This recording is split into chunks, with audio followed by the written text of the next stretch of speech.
जानते होंगे इसकी रचना कब और कैसे हुई। किताबों में इसका वर्णन मिलता है कि गोस्वामी तुलसीदास हनुमान चालीसा के रचयिता हैं। लेकिन आप ये शायद जानकर हैरान हो जाएंगे कि रामचरितमानस की रचना करने वाले महान संत तुलसीदास ने जेल में रहकर इसकी रचना की थी। ये कहानी उस दौर की है जब हिंदुस्तान में मुगलों का शासन हुआ करता था। मुगल बादशाह अकबर के राज में हिंदू धर्म को मानने वाले लोग खुद को महफूज नहीं समझते थे। मुगलों का राज धीरे धीरे बढ़ता ही जा रहा था। कहा जाता है कि उसी दौर में एक दिन भगवान राम के परम भक्त तुलसीदास को अकबर ने अपने दरबार में बुलाया और कहा कि मैं प्रभु श्री राम के दर्शन करना चाहता हूँ। तब गोस्वामी तुलसीदास ने कहा कि हे राजन, हमारे आराध्य देव प्रभु तो सिर्फ भक्तों को दर्शन देते हैं, आपको कैसे दर्शन दे सकते हैं। तब अकबर ने कहा कि आपकी श्री राम से मुलाकात कैसे हुई। तब तुलसीदास ने कहा कि राम कथा सुनाते सुनाते मेरी मुलाकात एक दिन हनुमान जी से हुई। तब उन्होंने मुझसे कहा कि चित्रकूट के घाट पर ही आपको श्री राम के दर्शन होंगे। मैं राम घाट पर एक दिन बैठा था, तभी दो युवक दिखाई दिए, लेकिन मैं उन्हें पहचान नहीं सका। इस बात से मैं बेहद उदास था। तब हनुमान जी ने कहा कि चिंता मत करो, दूसरे दिन फिर प्रभु श्री राम दर्शन देंगे। दूसरे दिन जब मैं चंदन घिस रहा था, तब प्रभु श्री राम बाल रूप में आए और कहा कि बाबा मुझे भी चंदन लगा दो। हनुमान जी ने सोचा कि कहीं मैं इस बार भी नहीं पहचान पाया तो बड़ा अनर्थ हो जाएगा। तब हनुमान जी ने तोते का रूप धारण कर एक चौपाई पढ़ी। उसके बाद प्रभु श्री राम ने मुझे तिलक लगाया और मैंने उन्हें।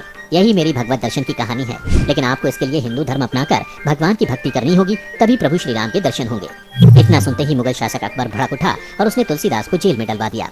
हालांकि इतिहास की कई किताबों में इस बात का वर्णन मिलता है कि अकबर हिंदू धर्म का विरोधी नहीं था, उसे एक अच्छे शासक के रूप में दिखाया गया है। लेकिन तुलसीदास जैसे संत के साथ ऐसी घटना की कहानी उसके हिंदू विरोधी स्वभाव को दिखाती है। हालांकि तुलसीदास जैसे संत व्यक्ति को अकबर के इस व्यवहार से कोई आपत्ति नहीं हुई।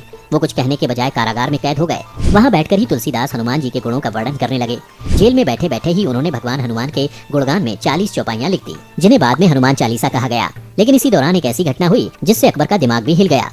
कहते हैं फतेहपुर सीकरी के कारागार में जहां तुलसीदास बंद थे, उसके आसपास अचानक बंदरों की संख्या बढ़ गई। सभी चौपाइयों की रचना के बाद तुलसीदास उन्हें पढ़ रहे थे तो वहां बंदरों का झुंड उमड़ पड़ा और एक बूढ़ा बंदर बिल्कुल आखिर तक एक एक चौपाई सुनता रहा।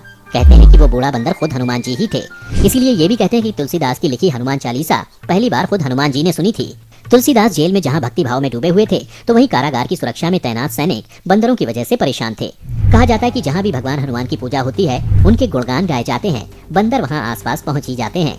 और यहाँ तो जेल में रहने के बावजूद तुलसीदास हनुमान जी के गुणों का बखान कर रहे थे। इसलिए बंदरों ने इतना उत्पात मचाया कि वहाँ के सुरक्षाकर्मी भी परेशान हो गए।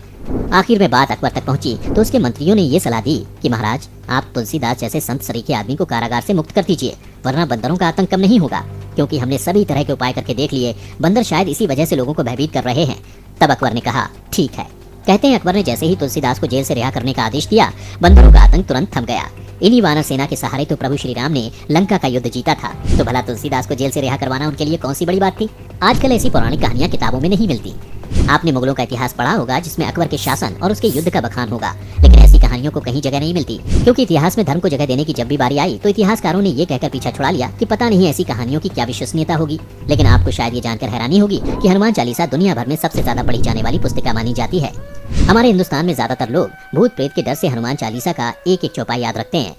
हर शनिवार और मंगलवार लोग हनुमान चालीसा का पाठ करते हैं। पहली 10 चौपाई में हनुमान जी की शक्ति का बखान किया गया है, जबकि 11 से 20 तक चौपाई में भगवान राम का गुणगान किया गया है। इसके अलावा 11 से 15 तक लक्ष्मण के बारे में और आखिर की चौपाई भगवान हनुमान की कृपा के बारे में बताती है। हनुमान चालीसा पढ़ने वाले व्यक्ति को कभी भी भूत प्रेत या अकाल मृत्यु का डर नहीं होता। इसलिए कहते हैं व्यक्ति को रोज एक बार हनुमान चालीसा का पाठ करना चाहिए। यदि आपको पहले से किसी बात की जानकारी थी तो हमें नीचे कमेंट करके जरूर बताएं। आज की वीडियो में बस